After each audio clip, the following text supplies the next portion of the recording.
안녕하세요. TRI 원줄기세포연구소 김영실 원장입니다. 질문 주세요. 이 허벅지 사진을 보면 와, 시술 전과 후가 확실히 달라 보이는데, 시술 전에는 사실 허벅지 라인이 조금 붙어 있다면 후 사진은 좀 다리가 좀 더 많이 갸름해진 걸 볼 수 있을 것 같습니다. 허벅지 전체를 한 번에 수술하는 게 좋은지 아니면 부위별로 나눠서 수술을 받는 게 좋은지. 자, 전체 하려면 할 수는 있죠. 근데 아까 제가 이야기했죠. 수술은 1시간 합니다 했고 길게 하면 2시간 합니다 했습니다. 근데 그보다 오래 가면은 의사가 힘들면은 환자도 힘듭니다 이게.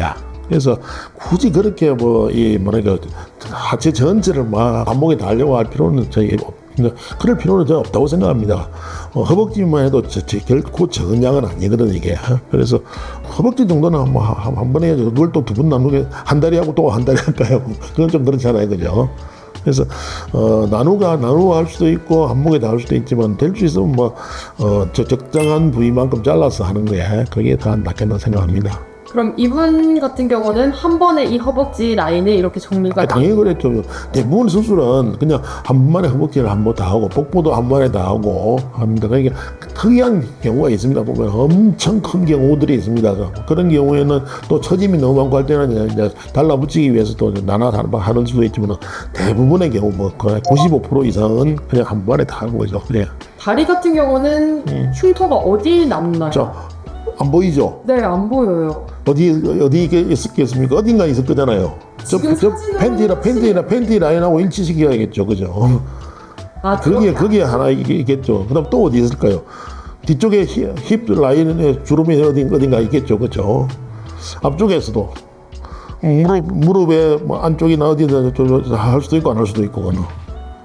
그러니까 될 수 있는 잘 안 보이는 곳에다가 해서 그러니까 구멍을 안 뚫고 수술할 수 있는 건 아닙니다, 그냥. 그런데 그렇게 해가지고 아무데나 막 하는 것보다는 그래도 좀 약간 숨겨가면서 그렇게 하는 게 안 좋겠다 생각합니다. 아까도 이야기했지만은 찔러서 피 안 나는 사람 없고 째서 흉 안 생긴 사람 없는데 될 수 있으면 그냥 흉이 적게 나는 곳에 덜 보이는 곳에 해야 안 되겠나 생각합니다. 혹시 허벅지에 관련돼서 조금 더 설명해 주실 부분이 있을까요? 허벅지는 사실은 우리 몸에서 보면은 부피가 가장 큰 곳 중에 한 개입니다. 복부가 더 큰 사람도 있고 허벅지가 더 큰 사람도 있고 그렇습니다. 어쨌든 간에 대근육이 있는 곳이기 때문에 허벅지 수술은 좀 그래도 시간이 좀 걸리고 또 이게 또 두 개잖아요. 다리가 한 개가 아니고 2개입니다 이게. 거기다가 또 앞도 있고 뒤도 해야 되잖아요, 그죠? 앞뒤로 하잖아요, 그죠? 그러니까 복부는 앞만 하는 경우도 있고, 들 때는 앞뒤로 하는 경우도 있지만 허벅지는 앞뒤를 반드시 같이 해야 되죠. 왜냐면 한쪽만 하면 이거는 영 이상해지잖아요, 그죠? 통으로 잘 깎아야 되잖아요, 그죠? 그래서 허벅지는 좀 시간이 좀 많이 걸리고 힘이 드는 수술입니다, 이게. 그래서 너무 욕심 부리지 말고 허벅지만 하십시오, 먼저. 엉덩이 쪽을 보자면. 사실 누구나 애플 힙을 갖고 싶어 하잖아요. 오래 앉아있는 습관을 가지신 분들, 또 꾸준히 운동을 하지 않는 이상 어쩔 수 없이 엉덩이가 퍼지고 또 예쁘지 않은 라인을 가질 수밖에 없는데요. 지방 흡입을 통해서 엉덩이 라인의 변화가 어떻게 되는지 한번 설명해 주세요. 자, 사진 보고 있잖아요, 그죠? 팬티를 입고 있어서 가려서 안 보이잖아요, 그 힙이. 그런데 안 보인다 해도 보이죠, 힙 모양이 보이잖아요, 그죠? 까만 팬티를 입었대가지고 힙 모양이 안 보이지는 않는 겁니다. 이게 처진 것은 올라가 있고 또 옆에 블루간 것은 빠져 있고, 그러니까 왠지 모르게 힙이 쭉 쳐져 있다가 지금은 좀 딱 달라붙은 그런 느낌이 들 겁니다. 이제 이렇게 만들어 가는 겁니다, 이게. 일단 볼륨을 빼줘야 되고 그 다음에 또 모양도 만들어가면서 빼줘야 되고 그래서 허벅지와 힙은 사실은 지방흡입 중에서 조금 그렇게 쉽게 그냥 하는 게 아니고 조금 이제 난이도가 있는 수술입니다, 이게. 근데 또 나름대로 또 보람도 많은 수술이고 그렇습니다, 이게 여기는.